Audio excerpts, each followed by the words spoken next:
السلام عليكم ورحمة الله تعالى وبركاته. مرحبا بكم معايا من جديد في قناتي عالم نبيلة. نتمنى ان شاء الله تكونوا بخير وعلى خير. نلقاكم هذا الفيديو في اتم الصحة والعافية ان شاء الله. نتمنى ان شاء الله اللي مازال ما اشتركش معي في القناة يشترك ويفعل الجرس باش يوصلكم دائما الجديد ديالي ان شاء الله.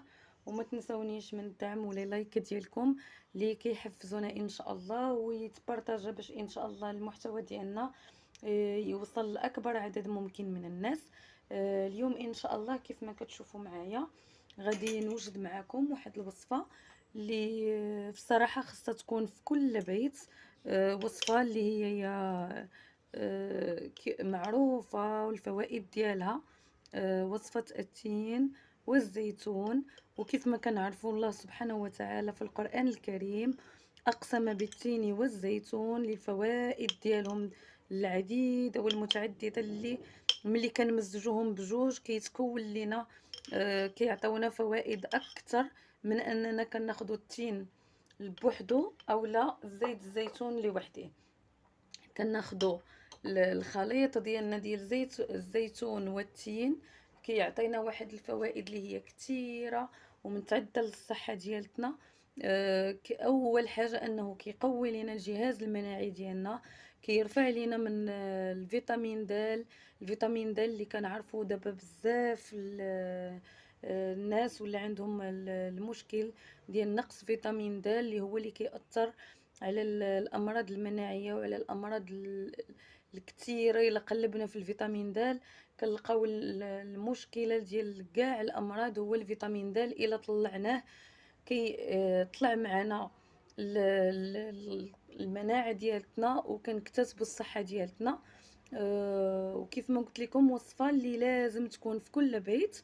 لانه كيف ما ولينا كنلاحظوا ثاني مؤخرا وليدات الصغار او ناس كبار او الناس اللي هما متوسطين في السن. كنا من قبل كنشوفوا غير الناس الكبار هما اللي كيولي عندهم النقص في الكالسيوم او هشاشة العظام. دابا ولينا كنلقاو اغلبيه الحالات كيكونوا يا اما اولاد اطفال صغار او الناس اللي باقين صغار في العمر ديالهم. بهاد الوصفات ان شاء الله غادي نقويو المناعه ديالتنا، غادي نحاربوا هشاشة العظام، غادي نقويو الكالسيوم، غادي تزاد عندنا ان شاء الله الكالسيوم. كيف ما كنعرفوا الشريحه ديالتنا فهي ملينه ومفيده للمعده للقولون، ملينه ان شاء الله مفيده بزاف الجهاز الهضمي ديالنا. فهي ملينه للقولون، مفيده للمصران اون جينيرال. الانواع الحساسيات كيف ما كنعرفوا كيقرب هكا كيدخل لينا فصل الشتاء كنوجدوا الشريحه وزيت الزيتون باش كنقويو المناعه ديالتنا وكنحاربوا هكايا السعال بزاف الامراض ان شاء الله. كيف ما قلنا كترفع لينا من الجهاز المناعي ديالنا. العياء اللي كنحسوا به والتعب الا رقدنا هاد زيت الزيتون رقدنا فيه الشريحه كتعطينا واحد القوه وواحد داك العياء ديالنا كله كيمشي لينا ان شاء الله. انا في الصراحه كنت بديتها كنديرها ملي كيقرب هكا يدخل فصل الشتاء كنزيد معاها الثوم. هاد المره هادي وجدتها دابا هي شي هذه المره الثانيه اللي غادي نوجدها. وجدتها بلا ثوم. كان عندي واحد الفيتامين دي كان عندي ناقص شويه. بصراحه ملي كنتبعوها كنحسوا بداك العياء ما كيبقاش لينا. نبداو ان شاء الله في الوصفه ديالتنا. الوصفه كيف ما معروف الاساس ديالها هو زيت الزيتون والتين المجفف. انا هنايا التين المجفف عندي هذا البلدي اللي كنا ناخدو هكا اللي كيكون من كيطيح من الشجر وكيكون متجفف. انا خديته هكايا هذا التين هذا المجفف عندي هنايا البلدي هذا. خديت التين ديالي غسلته بطبيعه الحال من الغبار نشفته وخديت هنايا كميه قطعتها. انا في المره الاولى كنت وجدت كيلو ديال التين المجفف كنعمر ليا هاد القريعات هادو بزوج. دابا هي بقات ليا غير هاد نص قريعه قلت نعاود نوجدو ان شاء الله لانه كنبغيو اننا كنخمروه نخليوه باش كيتنقع كيتخمر في زيت الزيتون باش كيطلق لينا فوائد اكثر. وكيعطينا واحد الكميه ديال الطاقه للجسم ديالنا. انا كيف ما شفتوا معايا هنايا خديت كميه من التين مجفف، وخديت بالنسبه للخلطه اللي كنت دايره من قبل كنت دايره كيلو ديال التين مجفف. درت كاس ديال العنبه كبير ديال السمسم تا هو كنعرفوه غني بالكالسيوم، فيه فوائد كثيره، فيتامينات متعدده، كيصلح حتى للناس اللي عندهم الحساسيات، التنفس. كنخلطو مع هاد الوصفه هادي كيتزيدها فائده اكثر. انا بالنسبه هنايا الزنجلان كيف ما كتشوفوا معايا راه طالق الغبره ديالته شويه، كنشدو غير كندورو في الطحانه ديال التوابل غير واحد شويه، غير كيتحلوا لينا هاد الحبيبات باش كيطلقوا لينا الفائده ديالتهم. انا بالنسبه لي هاد القريعه هادي خوات، انا كنت في الصراحه كنت ديبلاسيت من الدار وديت معايا هاد شويه في هاد القريعه، وهنايا كنت شاركت معكم الخلطه ديال الكمون والكركم. هما غتشوفوا هنايا انه القرعه فيها شويه ديال الكركم والكمون، كنت خلطته باش ما نبقاش ندي معايا قوه الخلطات. خلطت هاد التين المجفف مع السمسم مع زيت الزيتون، زدت عليهم الكمون والكركم والقرنفل، باش هكا خلطه اللي في مره واحده ما نبقاوش نديو معنا قوه الخلطات.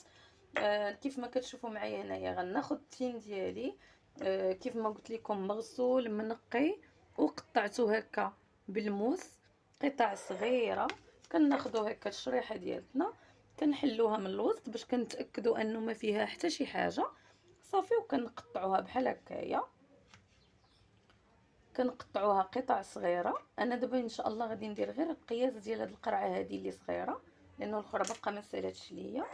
غادي ناخذ هكا الكميه ديال التين مجفف، وغادي ندير شويه ديال الزنجلان هكا، ولا كناخذوا واحد الاناء وكنخلطوا هاد التين المجفف مع السمسم، نخلطوا كلشي وعاد كنديروه في القريعه. كنبدا بحال هكا كندير وكنزيد في السمسم وكنحاول هكا كنضغط. نقدروا نزيدوا حتى واحد المسمرات ديال القرنفل، نقدروا نزيدوا حب رشاد، نقدروا نزيدوا اللوز، الكركاع حتى هو شويه. كنغنيو هاد الخلطه هادي كنبقاو هكايا كنرقدوها. هاد الخلطه هادي اللي كنوجدوا ان شاء الله كترقد، كنخليها انايا في واحد المكان اللي هو مظلم واحد الاسبوع، عاد كنبدا كنستعملها كنخليها واحد الاسبوع. والا كان عندنا الوقت كيف ما قلنا كناخذوا كنخليوها اكثر من اسبوع حتى ل 15 يوم. داكشي علاش قلت لكم انا بقى عندي النص في هذه القريعه هذه. قلت انني على بال ما تسالي هذه تكون هذه داجه حتى هي تخمرات مزيان ترقد لينا في زيت الزيتون. بالنسبه للكميه ديال زيت الزيتون ما كتكونش عندنا واحد الكميه اللي هي محدده. الكميه ديالتنا كنستعملوا على حسب القياس اللي درنا ديال الشريحه. انا هنايا كيف ما شفتوا معايا غير كنحاول هكا كننفسها واحد شويه باش كينزل ليا هكا زيت الزيتون. خاص الشريحه ديالتنا والسمسم تكون مغطيه بزيت الزيتون، وكنغطيوها كيف ما قلنا هكايا كنرقدوها في هذا الزيت هذا ونغطيوها حتى كنتسناوها هكا. راه كيف ما شفتوا معايا الكميه ديال الزيت انا كتعمر وكتبدا هكا كتشربها لينا لتحت كتهبط.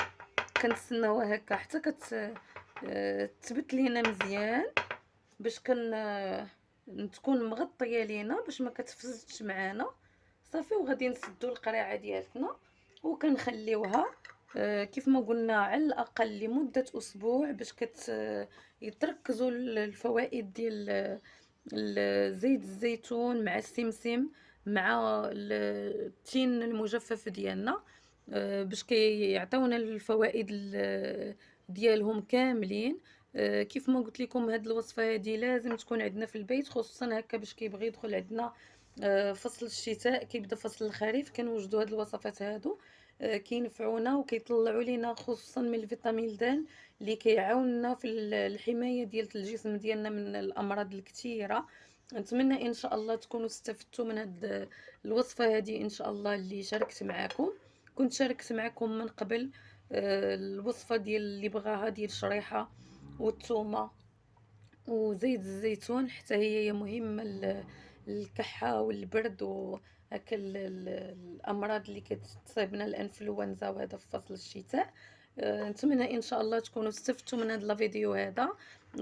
كنبداو كناخدوها على الريق أو لأي وقت في النهار، ماشي ضروري أننا ناخدوها غير الصباح، أي وقت بغينا ناخدو هاد الوصفة هادي كناخدوها. غير هو كيف ما كنعرفوا على الريق أولا قبل النوم مزيان أننا ناخدو هاد الوصفات هادو، كنستافدوا منهم أكتر.